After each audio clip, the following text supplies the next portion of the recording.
So it's time to return to the fun and carefree world of Cheech and Chong's Up in Smoke, where they play two hapless guys on the road called Man and Pedro, where they also find themselves in an oddball adventure, which sees them in a van entirely made out of the exotic wacky tobacco, as well as a police sergeant hunting them down, where all the crazy events lead up to a Battle of the Bands contest. Yep, Up in Smoke made everyone fall in love with the often high antics of Cheech and Chong, and is considered a comedy classic that paved the way for a new comedy genre, the stoner comedy. So today we're going to celebrate by exploring 10 things that you didn't know about Cheech and Chong's Up in Smoke.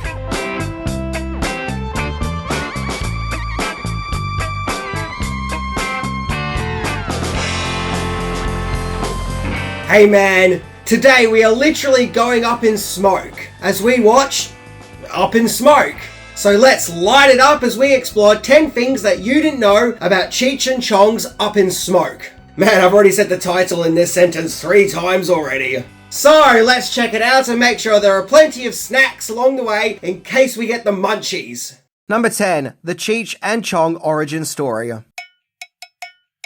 Up in Smoke may have been their first movie, but the lore of Cheech and Chong goes all the way back to 1969, where the comedy duo met in Vancouver, Canada, and started their comedy act there. Yep, it all started in Canada. Ha! Now that's what I'm talking about. In fact, they met because Cheech Marin had moved to British Columbia because of the Vietnam War draft that was happening at that time, and I'm guessing he wanted to avoid getting drafted. Tommy Chong, on the other hand, had started an improv comedy group called City Works, and Marin joined the group as a replacement as the straight man in the act, where they would perform at strip clubs. Although the improv routine wasn't exactly a knockout success, one thing was certain: Tommy Chong and Cheech Marin had great comedic chemistry, and decided to make their acts just the two of them, where their comedy routine was a reflection on the hippie culture of that time, as well as their love for smoking the green stuff. The pair eventually took their act to Los Angeles, where they would reach mainstream success and become a popular comedy pairing. Number 9, the movie was given a budget of $1 million. So seeing how Cheech and Chong proved to be a hit on stage, as well as being hugely successful on vinyl record too, a movie seemed like the next logical step, and was actually a long time coming, as by the time Up in Smoke was released, the duo's comedy act was nearly 10 years old at that point. The script was written by Cheech and Chong themselves, and would be directed and co-produced by Lou Adler, who was previously an executive producer on the Rocky Horror Picture Show. Up in Smoke was picked up by Paramount Pictures, who allocated the movie with a $1 million budget. So why did Paramount, the company known for distributing classics like The Godfather and Chinatown, agree to greenlight this wacky, on-the-road stoner comedy? Well, I feel like in the late 70s and early 80s, Paramount Pictures was starting to widen their horizons in terms of movies the company was distributing, where they were starting to dabble in youthful films that were speaking to the younger generation, as well as outrageous comedies, of which were pushing the boundaries of conventional norms. And, well, Up in Smoke was part of that movement. Number 8, original title. So when the movie was being written by Cheech Marin and Tommy Chong themselves, it actually went under the title of The Adventures of Pedro and Man, named after the characters they were playing, Pedro de Pacas and Anthony Man Stoner. I'm guessing it was changed to include Cheech and Chong's name in the title in order to capitalize on the comedy duo's success and recognizability, and the Up in Smoke title was probably chosen to let the audience know right away what kind of movie this was going to be. I think the movie's poster itself already pretty much sets up the tone, where we see Cheech and Chong being rolled up in a giant exotic cigarette. Speaking of the script, in Up in Smoke, the word man is used a total of 295 times. Wow, that's pretty far out, man. Number 7, Jack Nicholson helped with the production. The shoot took place mainly around Los Angeles, California, with the scenes set in Tijuana being shot at Yuma, Arizona. And Jack Nicholson must have been a Cheech and Chong fan, as the car we see Tommy Chong drive at the start of the movie was actually Nicholson's car, so he lent his wheels to the production. TVOvermind.com adds that Nicholson was actually given a private screening of Up in Smoke, but at that time he was recently in a car accident and had suffered a dislocated shoulder. Well, you know what they say, all road accidents and no Cheech and Chong makes Jack a dull boy. And while watching his own private screening, Nicholson laughed so much he was actually in lots of pain due to his shoulder injury. Yep, dude loved the movie so much, he literally laughed himself in agony. Number 6. One doggo got a little closer to a burrito. So to get an idea over how sporadic and slightly chaotic the shoot for Up in Smoke was, in a scene where we see Anthony and Pedro in the street, a dog walks up to Tommy Chong and takes the burrito out of his hand.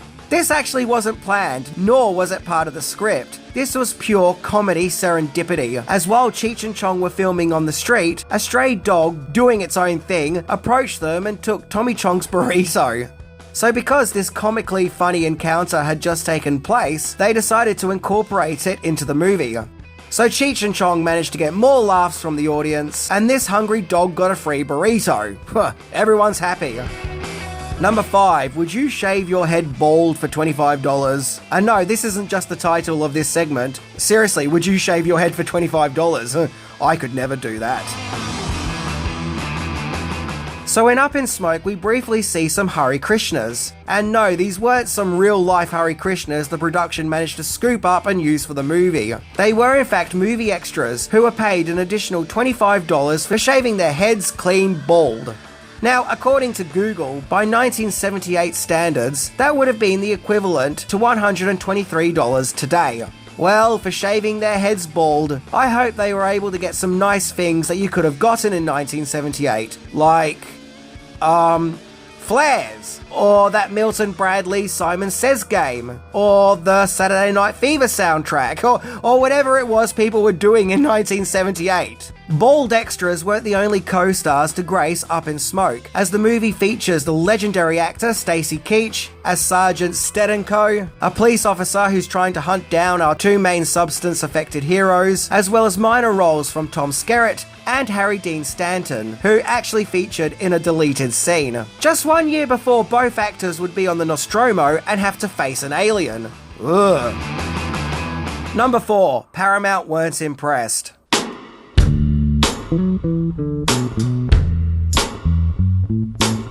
So during the shoot, the production had run out of money. Despite a great deal of the movie already being shot, the production urgently needed an additional $800,000 in order to complete the film. Well, no problem. The solution would be to go to Paramount Pictures and get the required funds, and so from there, Up in Smoke can be completed. However, Paramount were like, no. You ain't getting any more money from us. We've already given you $1 million. That's it.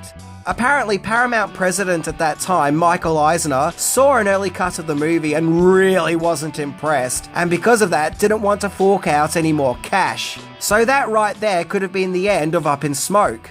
Up in Smoke literally could have gone, well, up in smoke. However, director Lou Adler used his own personal finances required for completing the movie. So thankfully, due to the director digging into his own pockets, Up in Smoke could be completed and, well, exist. Number 3, the production had to resort to unique forms of advertising. So as if the lack of confidence to Up in Smoke wasn't bad enough, the production of the movie couldn't even get advertising outlets to promote the film. Yep, no one wanted to touch it. I guess the image of Cheech and Chong rolled up in a giant doobie was just too taboo and freaked everyone out. And I guess the alternative poster where we see our characters hiding a massive hoochie from a police officer also really didn't help. So in order to get word of mouth out there and to get everyone aware of Up in Smoke, Cheech and Chong comic strips that advertised the movie were placed on bus benches. And it seemed to have worked. According to IMDb and Wikipedia, the comic strips resonated with the public and gave Up in Smoke a kind of on-the-streets vibe. Like it's saying, this movie is for you, the average hard-working Joe on the streets. You know, nothing pompous here. Now you've got to love the 70s, where comic strips is all it takes to get your movie out there. Magic. Number 2, critics hated it and pretty much everyone else loved it. Cheech and Chong's Up in Smoke was released in September 1978, and yes, of course, the critics didn't like this one. Variety felt that although having a strong start, the movie just divulges into toilet humour and the drug jokes just become tiresome. Gene Siskel called it, quote, one of the most juvenile, poorly written, awkwardly directed pictures I've ever seen. The Los Angeles Times said that although Cheech and Chong are likeable, the movie is underwritten and the gag involving gulping down Quaaludes is something that should not be joked about. Oh, woe is me, it's just a joke. Jeez. And to make matters worse, the movie was flat out banned in South Africa out of fear that it would make everyone start puffing on the green stuff, and it also got banned in Colombia too. Despite all of its controversies and naysayings from the critics, Up in Smoke was hugely financially successful, making $104 million on its $2 million budget, making it extremely profitable. So despite the upper class elite and critics not being amused, it still didn't stop the public from going to see the movie and loving it, with Up in Smoke's success mainly being built on public word of mouth. But let's be honest, Up in Smoke was so wildly rebellious in a fun, brilliant way, and so anti-establishment, there's no way the critics were going to approve of it. They probably felt like they had their reputations at stake here.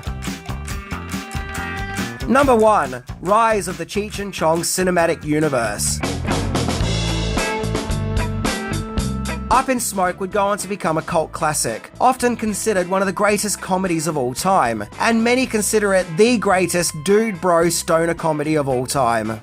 And Up in Smoke would have long-lasting effects, as Cheech and Chong would follow up with many more movies, which would showcase their humour, including Cheech and Chong's next movie, Nice Dreams, Things Are Tough All Over, Still Smoking, Cheech and Chong's The Corsican Brothers, Get Out of My Room, Cheech and Chong's animated movie, and finally Cheech and Chong's last movie in 2024. Yeah, they've lasted that long. It seems that Up in Smoke also had an impact on pop culture in general, as Up in Smoke was the driving influence for Beavis and Butthead Do America. And still to this day, Cheech Marin and Tommy Chong are one of the most celebrated and well-respected American comedy acts of all time. And it seems that their big plunge into the archives of pop cultural greatness started that one time when they went on a road trip in a van entirely made out of the green stuff. And, well, the whole world couldn't get enough of it. So, that was my look into 10 things that you didn't know about Up in Smoke. How was that number 3 fact? That was pretty funny, wasn't it? Ha ha ha ha ha. I think Up in Smoke is a rollicking good time. It's lots of fun and the characters are really likeable. And above all, it is really funny. This movie was definitely a trendsetter. And Cheech and Chong definitely are a classic comedy act. Anyway, I'm Minty, and I'm off to play the Cheech and Chong board game. No, seriously, look. There is a board game. It exists, look. It's got a board with, like, squares and shit. Yeah, this exists, and it's awesome. See ya!